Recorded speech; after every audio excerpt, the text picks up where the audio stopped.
মহারাজ এত অস্থির হচ্ছেন কেন? না, মনে সারাক্ষণ দুশ্চিন্তা হয় যে আমার পরে আনন্দপুরের পরবর্তী যোগ্য রাজা কে হবে। অবিবাহিত এই রাজ্যের উপযুক্ত উত্তরাধিকারীর জন্য বিজ্ঞাপন দেওয়া যায় কি? আর যাই হোক, রাজা নির্বাচন করা যায় না মন্ত্রী।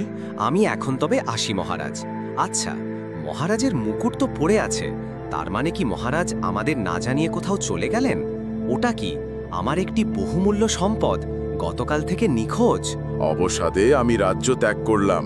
যে খুঁজে দিতে পারবে আমি নিজে এসে তাকে পুরস্কৃত করব। এটি তোমাদের মহারাজ। মনের দুঃখে রাজ্য ছাড়লেন, সবাইকে জানাতে হবে। আপনারা শুনুন, রাজামশাইয়ের একটি বহুমূল্য সম্পদ নিখোঁজ। সেই দুঃখে রাজামশাই রাজ্য ছেড়েছেন, তবে জানিয়েছেন যে খুঁজে দিতে পারবে তাকে তিনি নিজে এসে পুরস্কৃত করবেন। বহুমূল্য সমস্ত সম্পদ, বহুমূল্য সম্পদ যখন তখন রাজামশাই নিজের ঘরেই রাখবেন, হয়তো কোথাও রেখে ভুলে গেছেন।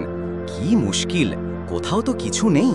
আর মহারাজ তো কখনোই আমাকে তার বহুমূল্য সম্পদ নিয়ে কিছুই বলেননি। আজব আজব, রাজ্যের প্রজাদের জানাতে হবে।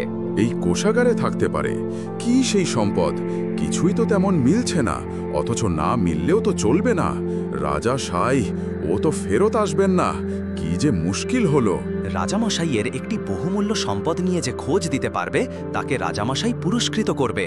রাজপ্রাসাদের বাগানে দেখতে পারো, সেই সম্পদ হাত দিয়ে নাড়াচাড়া করতে করতে মনের ভুলে বাগানে ফেলে দিয়েছেন। মা, না না না, মাটি খুঁড়ে দেখতে হবে। কিছুই তো পেলাম না। বেকার পরিশ্রম। আচ্ছা, রাজামশাই পান খেতে খুব ভালোবাসতেন, তাহলে কি পানের ডাবরের মধ্যে ভুলে কিছু রেখে দিয়েছেন? কোথায় কি পানের জিনিস ছাড়া কিছুই নেই এখানে। আচ্ছা, কি এমন সম্পদ ছিল যা হারানোর দুঃখে রাজামশাই রাজ্য ছাড়ল? মন্ত্রীমশাই, আমাদের জমির কি হবে? রাজা সাই না আসলে তো কোনো সিদ্ধান্তই নিতে পারছি না। কত করে রাজকর দেব, এসব না জানলে কিভাবে চাষের কাজ করব? মন্ত্রীমশাই, কি করা যায়? মহারাজ নেই, এদিকে একা রাজ্য সামলাতে গিয়ে নাজেহাল অবস্থা আমার। কথা শুনেই জি রাজারা গুপ্তধন দেওয়ালের ভিতরে সিন্দুক বানিয়ে সেখানেই লুকিয়ে রাখেন। তবে আমার সঙ্গে রাজপ্রাসাদে চলো, ঘুরে দেখবে কিছু পাওয়া যায় কিনা। কোথাও তো ফাঁকা দেখছি না মন্ত্রীমশাই। একেবারে নিরেট, কিছু পাবো না, প্রাসাদের ভেতরেই আছে বহুমূল্য সম্পদ। আদার ব্যাপারী হয়ে জাহাজের খবর নিস না, নিজের কাজে মন দে। শুনেছিলাম বাবা নাকি খনিতে একটা গোলাপি রঙের হিরে পেয়েছিল। রাজ্যের খনির হিরে যখন রাজার কাছেই থাকা উচিত। পাহাড়ের চূড়ায় তো কোনোদিন আলো জ্বলে না, কোনো বসতিও নেই। তাহলে কি রাজামশাই ওই পাহাড়ের চূড়ায় বসে তার রাজ্য পাহারা দিচ্ছেন? বাবা, তোমার এই ছবিটা ছাড়া আমার কাছে আর কিচ্ছু নেই। এটাই আমার জীবনের একমাত্র সম্পদ। তুমি চলে যাওয়ার পর আমি চাষের কাজ শিখে এখন আর খনিতে কাজ করি না। বাবা, বলো না, রাজামশাই ওই হিরে কোথায় রাখতে পারেন না? তুমি? আমার বাবা আপনার খনিতে কাজ করত। কি করে জানলে আমি এখানে? পাহাড়ের চূড়ায় তো কোনোদিন কখনো আলো দেখিনি, এখানে বসতিও নেই। হঠাৎ আলো দেখে তাই মনে হলো আপনি হয়তো এখানেই। বাহ, বেশ বুদ্ধি তো তোমার। তা কেন এসেছো এখানে? ফিরিয়ে নিয়ে যেতে এসেছি রাজামশাই। হারানো সম্পদ না ফিরে পেলে আমি আর রাজ্যে ফিরব না। এ কথা আমরা শুনেছি। আপনার সম্পদ আপনার প্রাসাদেই আছে, আপনি ফিরে চলুন। বিপদটা কি তা তুমি জানলে কি করে?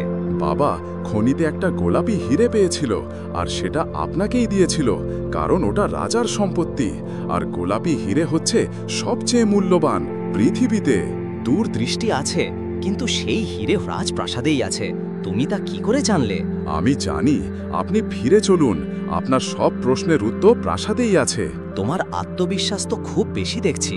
বেশ, যদি না পাও তাহলে কিন্তু উপযুক্ত শাস্তি পাবে। প্রণাম মহারাজ, প্রণাম। আপনি ফিরে এসেছেন দেখে নিশ্চিন্ত হলাম।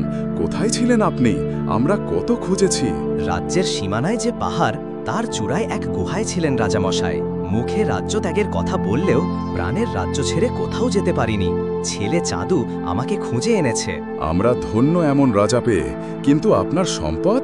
যে কি করে জানলে তুমি যে সিংহাসনের ভিতরেই লুকোনো আছে হিরে? বাবা মারা যাবার পর বাবার ছবি সবচেয়ে কাছে রাখার জন্য আমি বিছানার তলাতেই রেখেছিলাম। আর ওই বিছানা আমার কাছে পবিত্র, কারণ আমার বাবা ওটাতে শুতো। কিন্তু তাতে কি?